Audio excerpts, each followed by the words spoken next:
తెలంగాణ భవన్ కు భారీగా బీఆర్ఎస్ శ్రేణులు చేరుకుంటున్నారు. 5 గంటలుగా తెలంగాణ భవన్ లోనే హరీష్ రావుతో పాటు పలువురు సీనియర్ లీడర్లున్నారు. కేటీఆర్ అరెస్ట్ అయ్యే ఛాన్స్ ఉందంటూ ప్రచారం జరుగుతుండటంతో నేతలు అయోమయంలో ఉన్నారు.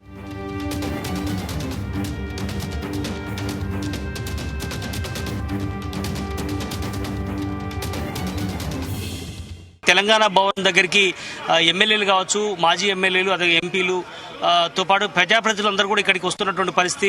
అదేవిధంగా లోపల మానిటరింగ్ చేస్తున్నారు. ఎప్పటికప్పుడు హరీష్ రావుతో పాటు కవిత కూడా నందినగర్లోనే ఉన్నారు. ఈ విషయం ఎప్పటికప్పుడు కేసీఆర్తో కూడా పంచుకున్నట్టుగా తెలుస్తోంది. ఇది ఒక క్యాడర్లకు అయితే కొంత ఒక కన్ఫ్యూజన్ వాతావరణం నెలకొన్నటువంటి పరిస్థితి ఉంది. మన దగ్గర మాజీ ఎమ్మెల్యే క్రాంతి కిరణ్ గారు ఉన్నారు, సీనియర్ జర్నలిస్ట్ కూడా. ఎట్లా చూస్తారండి ఉదయం నుంచి నందినగర్ నుంచి కేటీఆర్ గారు ప్రజెంట్ జరుగుతున్న సిచ్యువేషన్ బట్టి మీకు ఏమర్థమవుతుంది?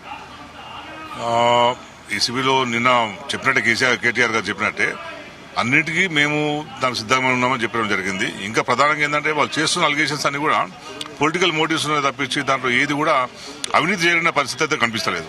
నువ్వు అవినీతి జరిగినప్పుడు ఇంకా నువ్వు అవినీతి నిరోధక శాఖ ప్రమేయం కూడా ఉండాల్సిన అవసరం లేదు. బహుశా మేము అనుకునేది మనతో ఏమైతే మాట్లాడిండో కేటీఆర్ గారు అదే విషయాన్ని, ఎందుకంటే ఇక్కడ దాబరికం ఏం లేదు, ఆ రేస్ జరగాల్సిందే అనుకున్నారు ప్రభుత్వం. దానికి అనుగుణంగా డబ్బులు ట్రాన్స్ఫర్ చేసి తీసుకున్న వాళ్ళు ఉన్నారు, ఇచ్చిన వాళ్ళు ఉన్నారు. అది కూడా వ్యక్తుల మధ్య జరగలేదు, సంస్థల మధ్య జరిగినాయి. ఒక ప్రభుత్వ సంస్థ ఇంకొక ఇంటర్నేషనల్ ఆర్గనైజేషన్ కు ట్రాన్స్ఫర్ చేసింది. వాళ్ళు కూడా వచ్చిన మాకు రిసీవ్డ్ అని చెప్పి వాళ్ళు కూడా చెప్పినారు. దీనిలో అవినీతికి ఆస్కారం లేదు. మరి ఎందుకు ప్రభుత్వం చేస్తుందంటే ఇది రాజకీయ కుట్ర ఉందనేది మనం చాలా స్పష్టంగా అర్థం చేసుకోవచ్చు. ఇప్పుడు 5 గంటలైనా ఎన్ని గంటలు ఉంచుకున్నా కూడా ఇది రాజకీయ కుట్ర కేసుకనే మేము చూస్తాం. ఉద్దేశపూర్వకంగా బీఆర్ఎస్ పార్టీని భయపెట్టించాలని చెప్పి, బీఆర్ఎస్ క్యాడర్ని భయాందోళనలో గురి చేయాలని చెప్పి ప్రయత్నం చేస్తున్నారు. ఎందుకంటే వాళ్ళు ఈ సంవత్సర కాలంగా చేసింది ఏం లేదు. ప్రజలకు సంవత్సర కాలంగా ఏం చేసిండ్రు అని చెప్పి ఎప్పటికప్పుడు మా అధ్యక్షుడు కేటీఆర్ గారు ప్రశ్నిస్తూనే ఉన్నాడు. సో ప్రశ్నించే వాళ్ళందరూ కూడా జైల్లో పెట్టాలి, కార్యకర్తలను భయాందోళన చేయాలనే దాంట్లో జరుగుతుంది తప్పించి. అంటే భవన్ లో కూడా డైరీ ఆవిష్కరణ కానీ ఇది లొటపీస్ కేసు అని కూడా చెప్పడం జరిగింది. తీవ్రంగా కూడా దీని మీద కాంగ్రెస్ పార్టీ కానీ బీజేపీ కానీ తిరిగి కౌంటర్ ఇస్తున్నటువంటి పరిస్థితి. లొటపీస్ ఎట్లది త్వరలోనే జైలుకి వెళ్తాడు అన్నటువంటి విషయం మీద వాళ్ళు చెప్తున్నారు. అంటే ఇప్పుడు అన్యాయం నిజంగానే తప్పు జరిగితే కనుక కోర్టులు చట్ట ప్రకారం శిక్షిస్తాయి. వీళ్ళకి ఎందుకంట వీళ్ళు కాంగ్రెస్ వాళ్ళు బీజేపీ వాళ్ళు ఎందుకు జాయింట్ గా మాట్లాడుతున్నారు? వాళ్ళ ఉద్దేశం ఏమున్నది అంటే ఉద్దేశపూర్వకంగానే టీఆర్ఎస్ ను అణగదొక్కాలనే ఉద్దేశమే రెండు పార్టీలకు ఉన్నట్టు చాలా స్పష్టంగా అర్థమవుతుంది. ఈ విషయంలో రెండు పార్టీలు కూడా పలుకొని ఇట్లాంటి ప్రచారం చేస్తే మనకు స్పష్టంగా అర్థమవుతుంది. ఎందుకంటే ఏసీబీ ఇచ్చిన తర్వాతనే నీకు ఈడీ ఇచ్చింది. మనం చూస్తున్నాం కదా, ఈడీ అనేది ఎవరి కోసం పనిచేస్తుంది? ఈడీ అనేది బీజేపీ కోసం పనిచేస్తుంది. అంటే వాళ్ళకి అనుకూలంగా ఉండాలి. వాళ్ళకి అనుకూలంగా లేకపోతే ఎవరినైనా మేము తప్పుడు కేసులో ఇరికిస్తామని చెప్పి గత 10 సంవత్సరాలుగా బీజేపీ ఆచరణలో మనకు అర్థమవుతూనే ఉన్నది. ఇప్పుడు కూడా రెండు రాజకీయ పార్టీలు కూడా మీ విచారణ అనేది ఇక్కడ కాదు కదా, న్యాయ విచారణ కోర్టులో జరగాలి. కోర్టు తేలుతుంది. నిజంగా తప్పు చేసి ఉంటే కనుక కోర్టు ఏం చేసినా మేము రెడీ ఉన్నామని చెప్పి కేటీఆర్ గారు మొదలు చెప్తున్నారు. దానికి అనుగుణంగా నిర్ణయం తీసుకుంటే పోతుంది. అంతే తప్పించి మరి మీరు బయట ఎందుకు మాట్లాడుతున్నారు? మరి ఇప్పుడు మీరు కాంగ్రెస్ వాళ్ళు బీజేపీలు బయట ఎందుకు మాట్లాడుతున్నారు? మీరేమన్నా ఇన్వెస్టిగేషన్ ఏజెన్సీయా? అంటే మీరు బయట మాట్లాడి ఇన్వెస్టిగేషన్ ఏజెన్సీస్ ని మీరు భయపెట్టిస్తున్నారు. మేము మాట్లాడిన యాంగిల్స్ లో కనుక మీరు ఎస్టాబ్లిష్ చేయకపోతే రేపు మీకు గతి ఉండదు అని చెప్పి ఇన్వెస్టిగేషన్ ఏజెన్సీని కాంగ్రెస్ బీజేపీ నాయకులు బెదిరిస్తున్నట్లు లెక్క. అట్లా జరుగుతుంది ఇప్పుడు. అది మాజీ కార్పొరేషన్ చైర్మన్ కిల్లి శ్రీనివాస్ గారు ఉన్నారు. ఎట్లా చూస్తారు ఈ అంశాన్ని? అంటే మొన్నదాకా కవిత గారు జైలుకు పోయి వచ్చారు. ఇప్పుడు కేటీఆర్ని అరెస్ట్ చేయడమే టార్గెట్ అన్నటువంటి విషయం మీద పెద్ద ఎత్తున ప్రచారం జరుగుతుంది. అది ఎట్లా రిసీవ్ చేసుకుంటారు నిజంగా అరెస్ట్ జరిగితే? గవర్నమెంట్ రేవంత్ రెడ్డి గారి ప్రభుత్వం కావాలని చెప్పి కేటీఆర్ గారిని టార్గెట్ చేసుకుని ఈ కేసులో ఇరికించాలి. దీని ద్వారా ఏం మెసేజ్ పంపించదలుచుకున్నారంటే బీఆర్ఎస్ పార్టీ లోపల వాళ్ళ మీద కేసు లేని చెప్పి ఇవాళ ఈ కేసీఆర్ గారి కుటుంబం మీద ఒక ఆర్థికంగా నేరాలేసిన ఒక అపవాదును ఒక ఎస్టాబ్లిష్ చేయడం కుట్రతో ఇవన్నీ చేస్తూ ఉన్నారు. ఎందుకంటే గవర్నమెంట్ పోయి 1 year అయిపోయింది. 1 year తర్వాత 1 year ముందు జరిగిన ట్రాన్సాక్షన్ సంబంధించి 1 year తర్వాత కేసు పెట్టింది. 1 year లోపల నువ్వే ఎంయూడి మినిస్టర్ ఉన్నావు కదా, మరి ఇన్ని రోజులు ఏం చేసినట్టు? ఒకవేళ నిజంగా మీ దృష్టికి అప్పుడే వచ్చిందని అనుకున్నప్పుడు ఇమ్మీడియట్ గా కేసు పెట్టాలి. ఇంకొకటి, ఇది ట్రైపార్టీ అగ్రిమెంట్ అయింది. ట్రైపార్టీ అగ్రిమెంట్ అయినప్పుడు ఆ ట్రైపార్టీ అగ్రిమెంట్ లో ఎఫ్ఐఏ కూడా భాగస్వామ్యం ఉంది. ఫెడరేషన్ ఆఫ్ ఇంటర్నేషనల్ ఆటోమొబైల్స్ వాళ్ళ మీద ఇవాళ రేవంత్ రెడ్డి గారు ఎందుకు కేసు పెట్టలేదు? ఓన్లీ కేటీఆర్ గారి మీదే కేసు పెట్టడం ఉద్దేశం, అరవింద్ కుమార్ గారి మీద కేసు పెట్టడం ఉద్దేశం ఏంది? మరి వాళ్ళ మీద కూడా పెట్టాలి కదా. వాళ్ళ మీద ఇప్పుడు ఎఫ్ఐఏ వాళ్ళకు రాష్ట్ర ప్రభుత్వం నుంచి నిధులు ముట్టినాయి. అక్కడ నిధులు రిసీవ్ చేసుకున్న పంపిన వాళ్ళ మీద నువ్వు కేసు పెట్టినావు, పంపిన ప్రభుత్వం మీద కేసు పెట్టినావు తప్ప, అధికారుల మీద కేసు పెట్టిన తప్ప రిసీవ్ చేసుకున్న సంస్థ మీద ఎందుకు కేసు పెట్టలేదని చెప్పి వాళ్ళ మేము ప్రభుత్వాన్ని మీద మేము ప్రశ్నిస్తున్నాం. అక్కడ ఇట్లా మీ పార్టీలో ఉన్న నాయకులకు ఎఫ్ఐఆర్ వాళ్ళకైనా కిట్ ప్రోగ్రామ్ జరిగిందా? ప్రభుత్వం వచ్చిన వెంటనే తర్వాత డిసెంబర్లో కూడా ఎఫ్ఐఆర్ సంబంధించిన ప్రతినిధులు వచ్చి వాళ్ళ ముఖ్యమంత్రి రేవంత్ రెడ్డి గారిని కలిశారు.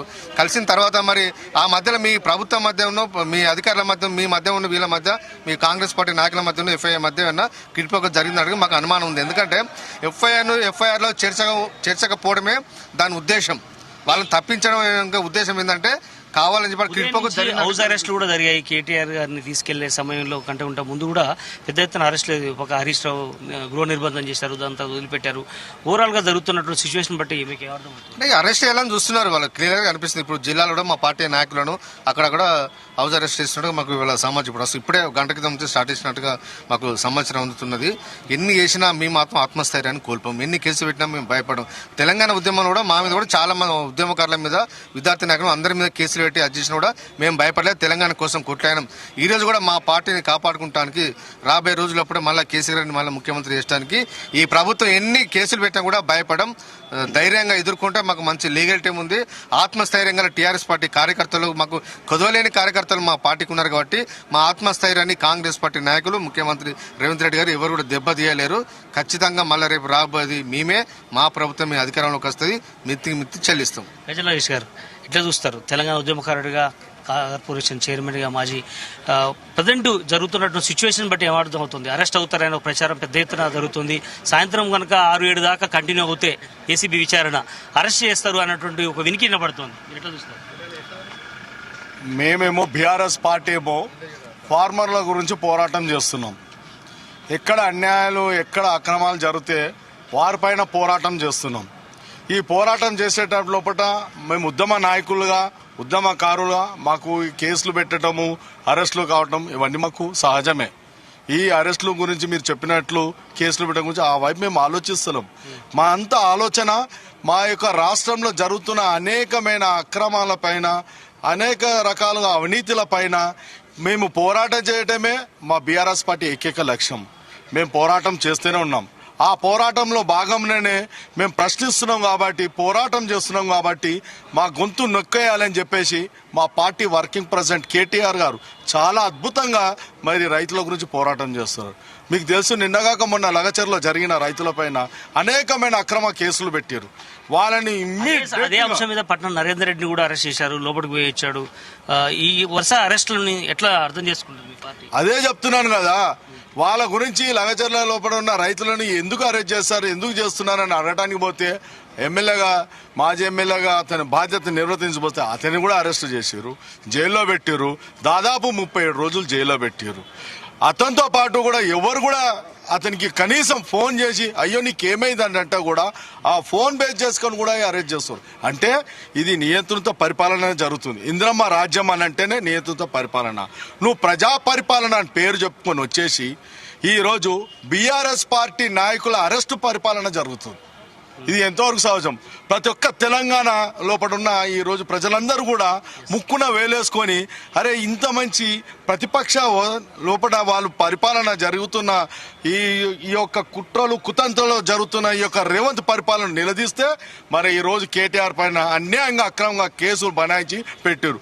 కేసీఆర్ గారిని కానీ, కేటీఆర్ గారు కానీ, హరీష్ రావు గారు కానీ, కవితమ్మను కానీ, ఉద్యమ నాయకులను కానీ, బీఆర్ఎస్ పార్టీ నాయకులు ఎవరిపైన ఎలాంటి అయినా అక్రమ కేసులు పెట్టినా కూడా దీనికి ఎవరు భయపడేది లేదు, దీనికి వెనుక తిరగలేదు. తప్పకుండా మా కేటీఆర్ గారి పైన ఎన్ని కేసులు పెట్టినా కూడా అన్ని తొలగిపోతాయి. మాకు న్యాయ వ్యవస్థల పైన నమ్మకం ఉంది, న్యాయ ధర్మదేవత పైన మా వైపు ఉన్నది. మాకు చట్టాలు అంటే మేము గౌరవిస్తాం. తప్పకుండా మా కేటీఆర్ గారు కడిగిన ముత్యం లాగా బయటికి వస్తాడని. అంజనేయులు గౌడ్ గారు ఎట్లా అర్థం చేసుకుంటారు? ఈ కేటీఆర్ ని టార్గెట్ చేసుకుని రాజకీయం చేస్తున్నారని బీఆర్ఎస్ అంటుంది. నిజంగా దీంట్లో పాత్ర ఉందని అధికార పార్టీ నేతలు చెప్తున్నారు. బీజేపీ వాళ్ళు కూడా వాళ్ళకు వంత పాడుతున్నారు. ఎట్లా అర్థం చేసుకుంటారు? ఇప్పుడు బీజేపీ వాళ్ళు వంత పాడడం వెనుక దేశంలో ఈడీ ఎట్లయితే మోడీ జేబు సంస్థగా మారిందని కాంగ్రెస్ వాళ్ళు అంటున్నారో, రాష్ట్రంలో ఏసీబీ కూడా అనుముల కవరేజ్ బ్యూరోగా మారిపోయింది. అది యాంటీ కరప్షన్ బ్యూరో కాదు, అది అనుముల కవరేజ్ బ్యూరో.